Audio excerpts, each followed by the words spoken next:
Hey, I'm Ben Mankiewicz. Welcome to TCM, where we're celebrating blues music with a lineup of movies featuring blues musicians. Blues emerged out of Southern black musicians passing down songs and playing styles from one generation to the next. It developed after emancipation in 1865, but its roots grew during slavery. W.C. Handy, considered the father of the blues, always said that he merely transcribed all of that musical history for generations to come. One of the blues men who shared knowledge with Handy is the focus of our next movie. From Paramount in 1976, directed by Gordon Parks, Leadbelly. This is Hollywood's version of the life of Huddie Ledbetter, a musical prodigy from Louisiana.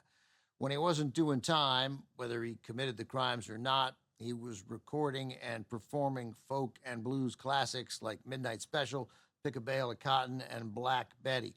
Massively influential songs, many of which later inspired covers from Creedence Clearwater Revival, Nirvana, Ram Jam, and many others.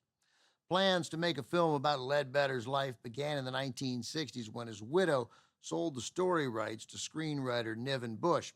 His plan was to have James Earl Jones star as Ledbetter. Later, Lou Gossett Jr. was attached. At that point, producers planned to make a stage musical, which they'd then adapt into a film. However, those plans fell through. It wasn't until 1973 that the project came out of storage, leading to the film we have tonight, starring Roger E. Mosley, still a couple of years away from playing TC, the helicopter pilot on Magnum P.I. Film is told in flashback as Huddie Ledbetter, behind bars, talks to a college professor who wants to record Leadbelly's songs for an archive. Instead, Leadbelly tells him his life story. From director Gordon Parks to 1976, also with Paul Benjamin, Madge Sinclair, and Ernie Hudson, this is Leadbelly.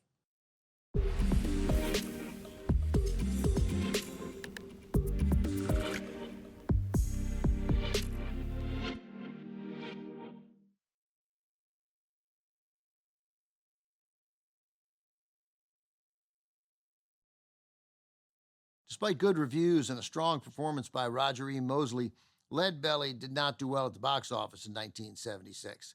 Not that the producers and Mosley himself didn't press Paramount studio executives to give the film better marketing and promotion.